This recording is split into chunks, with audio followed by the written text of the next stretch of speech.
Bonjour à tous, j'espère que vous allez bien. On se retrouve aujourd'hui pour une nouvelle émission C'est possible avec un nouvel invité. Bonjour. Bonjour. J'aimerais que tu puisses te présenter. Alors, je m'appelle Noël Duval, j'ai 33 ans et je fais partie de l'église Tout est possible avec Jésus. Et ça fait 1 an que je suis avec eux. Donc aujourd'hui, on va parler d'un sujet particulier, c'est les 2 types de prisons. Alors aujourd'hui, on va parler d'un sujet. Ce sujet, c'est 2 types de prisons. Et j'aimerais que tu nous en parles un petit peu plus à travers ton parcours et surtout à travers ton parcours de jeune. Donc, si tu veux, j'ai vécu ma jeunesse de mes 6 ans à mes 16 ans dans un internat pendant 9 ans. Et j'ai pas, si tu veux, reçu, je dirais, une éducation où j'étais tout le temps avec mes parents pour essayer de me diriger dans l'évolution de ma vie, pour avoir un but précis. Donc j'ai évolué en fait en regardant les enfants des autres et me forger une éducation sur les enfants des autres. Et après que je sois sorti de cet internat à l'âge de 16 ans, on va dire que j'ai été entre guillemets livré à moi-même au niveau de mon éducation et j'ai évolué dans les quartiers de là où je vivais. Et donc j'avais des compagnies assez dures et j'ai évolué avec des gens de quartier qui faisaient des petits vols, des petits cambriolages et j'ai fréquenté ces gens-là. Et je suis devenu comme eux. J'ai commencé à faire des petits vols et jusqu'à un moment donné dans ma vie où je suis passé à des choses beaucoup plus graves, je suis rentré vraiment dans des choses même ignobles. J'ai fait des braquages et un jour je suis allé jusqu'à séquestrer quelqu'un. Je suis rentré chez des gens et je me suis rendu compte que il y avait les parents et un enfant. Et à ce jour-là, j'ai pris conscience que j'avais fait beaucoup de mal et ça m'a conduit en prison. Ça m'a véritablement coûté cher parce qu'on m'a supprimé ma liberté et je me suis retrouvé en prison, enfermé. Et pendant cette prison, je connaissais pas véritablement Dieu, néanmoins j'avais déjà entendu parler. Mais pendant 1 an et demi, pendant cette prison, pendant 1 an et demi, j'ai su ce que c'était le manque de liberté physique. Je savais ce que c'était de vivre avec une porte sans poignée, une porte sans serrure, de savoir qu'à un moment donné, on n'avait pas la possibilité d'avoir cette liberté. Et après ce passage en prison, un juge m'a donné le droit de sortir en libération provisoire en attendant mon jugement. Donc je suis resté pendant 3 ans et demi libéré, si tu veux. Pendant 3 ans et demi, j'ai été libéré, mais sous contrôle judiciaire. Je devais signer dans un commissariat de police 2 fois par semaine. Et en fait, pendant ces 3 ans et demi qui sont passés, je me suis retrouvé dans une autre prison. Une prison, on va dire, une prison psychologique. J'étais emprisonné psychologiquement dans un système. Parce qu'en fait, le diable et ses démons m'avaient leurré la première fois en me donnant en fait envie de gagner de l'argent, envie de vouloir tout acheter. Et je me suis rendu compte que j'étais marginalisé et j'ai imposé mes lois, moi, à tout le monde. Et ensuite, quand je suis sorti de prison, je m'étais juré de plus retourner en prison, donc de plus faire de conneries. Mais le diable m'a attendu au virage et il m'a fait tomber dans la drogue. Et donc, je suis tombé dans la drogue, dans la cocaïne, et je suis rentré dans un système où des fois, je prenais entre 3 et 5 grammes de cocaïne par jour.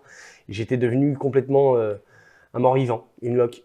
Et je n'arrivais pas du tout à m'en sortir. J'étais emprisonné en fait. J'étais emprisonné parce que le diable et les démons me nourrissaient dans un système où il fallait que je sois caché des gens. Il fallait que je vive tous les jours, tout le temps dans un système caché, ténébreux. Je sortais pas du contexte de vie où je fréquentais des personnes toujours du même milieu. J'étais dans un monde où les gens vivaient que la nuit. Et donc, je me suis retrouvé des fois à vivre pendant 3 jours sans dormir. Jusqu'au jour où j'ai décidé de me suicider. Parce que pour moi, j'arrivais pas à sortir de mes problèmes.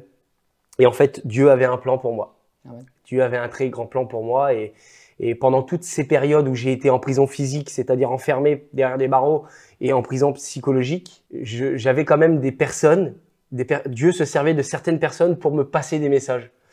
Et un jour, j'étais donc en prison et Dieu m'a parlé. Dieu m'a montré que un jour, je servirai sa parole, je prendrai soin des gens et je prêcherai aussi la parole de Dieu à certaines personnes. Et même dans ma prison, on va dire dans l'emprisonnement psychologique que j'ai eu, un jour, un dealer m'a ouvertement dit que ma place n'était pas dans cette vie, que ma place était auprès des gens qui servaient Dieu et qu'un jour, j'allais y retourner. Et si tu veux, aujourd'hui, avec le recul, en ayant cette réflexion et en ayant reçu une conversion véritable dans mon cœur que sans Jésus, je ne suis rien, et j'ai pris conscience qu'à ces moments-là, Dieu me parlait déjà, se servait de ces personnes. À ce moment-là, je prenais pas conscience et je me disais que ces personnes étaient fous. Mais aujourd'hui, je sais que Dieu se servait de ces gens-là pour me passer des messages. Et aujourd'hui, je suis rentré dans mon appel véritable. Et je veux me servir de tout ça justement pour les gens qui ne connaissent pas Dieu, qui vivent ce que j'ai vécu. Alors, c'est un témoignage fort, c'est un témoignage qui est puissant. Dans ces deux types de prisons, il y a la première, où tu as été, on va dire, incarcéré à cause de ce que tu as fait. Oui. Et dans la deuxième, tu as été peut-être incarcéré pour des choses que tu ne sais pas vraiment, en fait. Effectivement. Il n'y a pas vraiment de raison, c'est des situations de vie, c'est des choses que tu n'as peut-être pas compris. Mais dans ces deux prisons-là, j'aimerais savoir laquelle t'as peut-être fait le plus de mal et laquelle pour toi a été la plus importante d'avoir recours à Dieu. Je pense que c'est la deuxième période. La deuxième période m'a fait beaucoup plus de mal que la première. Et c'est vraiment celle où j'aimerais qu'on appuie ensemble, c'est cette deuxième prison. C'est une prison psychologique, comme tu dis, une prison aussi ténébreuse où il y a des influences donc, de l'ennemi qui étaient sur ta vie. Oui. Est-ce que tu peux vraiment appuyer sur le déclic, ce qui a fait que tout a changé? Alors le déclic, j'ai eu une période de ma vie où je vivais véritablement que par la drogue. C'est-à-dire que je me levais le matin et à des moments je ne me levais même pas, c'est-à-dire que je veillais. J'avais un petit bébé de l'âge de 2 mois qui venait naître il n'y a pas très longtemps. Et je prenais tellement de cocaïne, je prenais tellement de drogue que des fois, par peur de ne pas pouvoir me réveiller le lendemain, je préférais prendre de la cocaïne, rester éveillé et pouvoir assumer en fait l'évolution de mon fils et de pouvoir lui être là au cas où il lui arrivait un problème. Donc, si tu veux, je suis rentré dans un système beaucoup trop grave. Et je m'étais complètement éloigné de ma famille. C'est-à-dire que mes parents, mes frères, je leur parlais plus. Toutes ces personnes-là, j'avais plus du tout de relation. C'était ma famille et en fait, le diable m'avait tellement menti et m'a fait croire que c'était ma famille qui avait quelque chose contre moi, sauf qu'en réalité, c'était plutôt moi qui se cachait, qui prenait des distances avec ma famille et eux plutôt priaient pour moi pour que j'essaie de sortir du système de toxicomane que j'avais. Et à un moment donné, si tu veux, le déclic véritable, c'est que mon père, il était extrêmement malade. Et pendant toute sa maladie, j'étais pas auprès de lui. Ça a duré gravement. Sa maladie où elle est descendue à un point pratiquement en phase terminale, ça a duré pratiquement 2 ans. Où il était entre l'article de la mort, il revenait à la vie, entre guillemets, il était dans le coma. Et c'était une balance en fait, ils n'arrivaient pas. Mais j'étais pas à l'écoute de tout ça parce que j'étais pas auprès de ma famille. J'avais simplement des nouvelles par message ou par téléphone d'une femme, enfin d'une de mes tantes. Et un jour, son état s'est tellement aggravé. Ce jour-là, je reçois un coup de téléphone de ma tante et ma tante me dit mon petit, tu te rends pas compte dans quelle situation tu t'es mise. Toute ta famille aujourd'hui est au chevet de ton père. Toi, tu es éloigné. Tu arrives dans un système où tu sais très bien comment ça se passe dans notre communauté, parce que je fais partie de la communauté des gens du voyage. Et si tu veux, on règle tout par les points et on discute pas beaucoup. Chez nous, on n'a pas d'autre manière de régler les problèmes. Et ma tante me prévenait que ça allait aggraver les choses et qu'il fallait trouver une solution pour essayer de régler le problème. Et en fait, je me suis pas rendu compte, mais c'était un plan de Dieu parce que Dieu a fait en sorte que j'arrive au moment où je t'ai précisé que j'allais rentrer dans le suicide. Et en fait, je me suis rendu compte que ma famille ne m'aimait pas, le diable m'avait leurré, ma famille ne m'aimait pas, donc j'avais décidé à ce jour de me suicider. Et donc je suis rentré chez moi après 3 jours où j'ai pas dormi. Et j'ai dit stop, c'est terminé. Aujourd'hui, je m'enlève la vie. Et je me suis retrouvé devant une ligne de chemin de fer avec un train. Et j'allais me jeter sous le train. Jusqu'au moment où, quand le train arrivait devant la gare, il est arrivé à une certaine vitesse, pas trop vite, mais à une certaine vitesse. La dame du train m'a vu au loin, très près des chemins de fer, et elle s'est mise à klaxonner, klaxonner. Et le klaxon du train m'a fait sursauter. Et en fait, dans mon cœur, j'ai eu une sorte de flashback des moments où je passais des moments avec ma famille.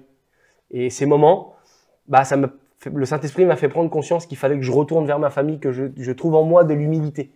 Et j'ai trouvé cette humilité et j'ai fait demi-tour. Et je suis retourné vers ma famille dans un état catastrophique, drogué depuis 3 jours. Je suis retourné vers ma famille et quand je suis arrivé vers ma famille, j'ai vu toute ma famille qui était là et mon frère qui était devant la porte et mes frères sont plus grands que moi. Et mon frère m'a vu dans l'état où j'étais, il m'a dit tu te rends compte, tu passes devant nous, tu nous dis pas bonjour, tu fais comme si on était les étrangers. Et à ce moment-là, j'ai dit à mon frère, je voudrais voir mon père parce qu'aujourd'hui je suis venu pour ça, pour régler les problèmes. Et j'avais pris la décision parce que je suis rentré dans un système beaucoup trop grave. J'ai pris la décision ce jour-là de tout changer, de demander pardon à mon père et de reconstruire ma vie avec Dieu. Et aujourd'hui, c'est ce qui fait que je ne parle pas à un homme en prison, que ce soit dans la première ni dans la deuxième, mais que je parle à un homme totalement libre. Et ce que j'aimerais, c'est que ce Noël, qui est totalement libre, puisse donner un conseil à toutes les personnes qui nous écoutent, des personnes qui vivent peut-être la même situation que toi, ou peut-être même des personnes qui seraient destinées à vivre les mêmes choses et que tu pourrais aider maintenant. Si même aujourd'hui tu es dans une prison en général, Jésus, son bras n'est pas trop court pour venir te bénir. Que ce soit les erreurs du passé, la délinquance dans laquelle tu as vécu, ou l'emprisonnement lié par la drogue que tu peux subir, ou par les médicaments, ou par l'angoisse, le stress, toutes ces choses-là sont une forme de prison. Sache qu'aujourd'hui, je pense que, comme moi, Jésus peut te bénir. Il peut te délivrer de tout ça. Et il peut te donner une vie nouvelle sur la terre en attendant son retour. Même si tu as vécu avec une mauvaise compagnie, une compagnie qui t'a amené loin d'une vie libre, j'aimerais te dire que dans l'évangile de Jean, au chapitre 8 et au verset 32, il est écrit « Vous connaîtrez la vérité, et la vérité vous affranchira. » La vérité, c'est Jésus. Jésus est celui qui peut te rendre réellement libre. Peu importe la prison que tu es en train de vivre aujourd'hui, il est celui qui peut te rendre libre. Donc je t'invite aujourd'hui à faire cette prière et à dire « Seigneur, je voudrais te connaître et que tu me redonnes ma liberté. »